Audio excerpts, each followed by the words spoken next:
As you may know, StoneX has over 80 offices across the globe, including 3 on the African continent. These are located in Cape Town, South Africa, Addis Ababa, Ethiopia, and Lagos, Nigeria. Today, we're heading to Lagos to meet Damilola Olupona, Senior Research Analyst at StoneX. Welcome, Damilola. Can you start by telling us a little bit about your role at StoneX and what it entails? All right, thank you for having me. My name is Damilola. I work out of the Lagos office, from StoneX. My role engage evaluating African sovereign and credit issuers. The the end result, is for me to provide investment recommendation on whether or not to buy or sell a particular credit. This involves on the corporate side, this involves analyzing financial statements, trying to assess their profitability, solvency, and credit risk with the view of providing an investment recommendation. We also assess industrial macroeconomic trend as well to see how that impacts the individual sovereigns we cover, and how it also trickle down to some of the corporates and the firms, we cover as well. So by and large, on a typical day, I engage our institutional clients.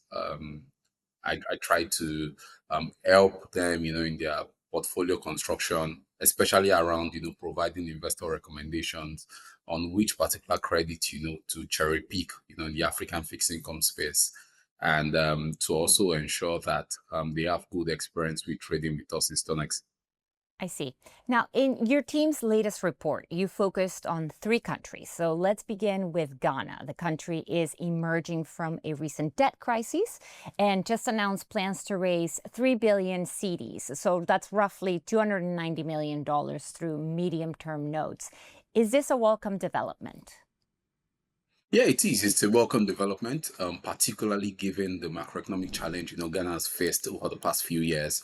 Like you rightly mentioned, they just came out of a debt restructuring, that sent negative sentiment, across the investing world. So this is a big milestone for them, and particularly helps them restructure, some of their longer dated, some of their short dated treasury bills. It helps them elongate the maturity debt, which also provides a bit of debt relief, for them. And this also signals strong investor sentiment, as well as it conveys the fact that the Ghanaian authorities now feel like there is local appetite, for their debt securities. And this is also reflective in the recent credit ratings upgrade. We saw Ghana was recently upgraded to B minus, from a default status, prior. And they've also done well with their IMF review as well. We've seen the recent disbursement of about 360 million from the IMF, and their program, seem to be going on a positive track. So by and large, Ghana has made significant progress. And like I rightly mentioned before, this is a positive development for them. Well, that's all good news then. Let's talk about Ethiopia now, because that's another encouraging development there. The government has reached a debt restructuring agreement with its official creditors. What's your take on that? Yeah, I think it's also a positive development, for Ethiopia. They're going to be restructuring about 3.5 billion, in debt. They reached a memorandum of understanding, with their bilateral creditors, which, a large chunk of that is skewed, or a large chunk of that, is being owed to China and France. So it's a major development. However, we think for the private creditors, that's the Eurobond holders, we think they might face a bit of resistance on that front, as the Eurobond holders, would want terms that will be favorable to them. So they might push back on some of the principal haircut, or on some of the maturity extensions, which we think might be proposed, by the Ethiopian authority. But overall, this is a positive development.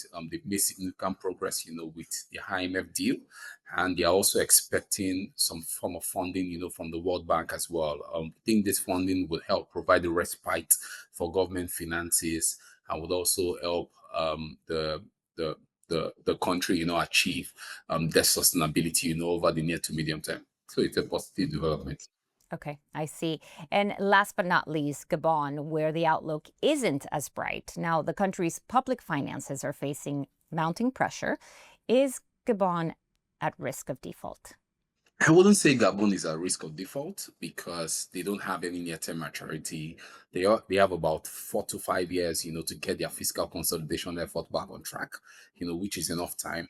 However, from just assessing Gabon's economy, we are a bit bearish because the country is heavily reliant on oil. If you've been monitoring the trend in the global scene, you will see that crude oil prices, have declined, maybe not significantly, but they've declined a bit.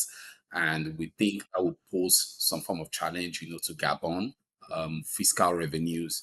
And the country has also struggled to sort of increase this crude oil production as well, which ordinarily would have offset some of the declines we've seen on the crude oil price leg. Crude oil production is somewhere around 260,000 barrels per day. The government has a target of about 500,000 per day, 500,000 barrels per day, which is still a long stretch from what the current realities are. So over the near to medium term, we think if Gabon is unable to strike an IMF deal or some form of bailout, from some bilateral maybe partners, I think they might find themselves in a very difficult spot. And maybe by then we could now start to talk about maybe fears of default. But now we think they have enough time and we'll continue to monitor their discussions with the IMF to see if they will get some form of bailout. Okay. Damilola, thank you so much for taking the time to join us. And thank you for watching. For more financial content, don't forget to like and subscribe to our channel.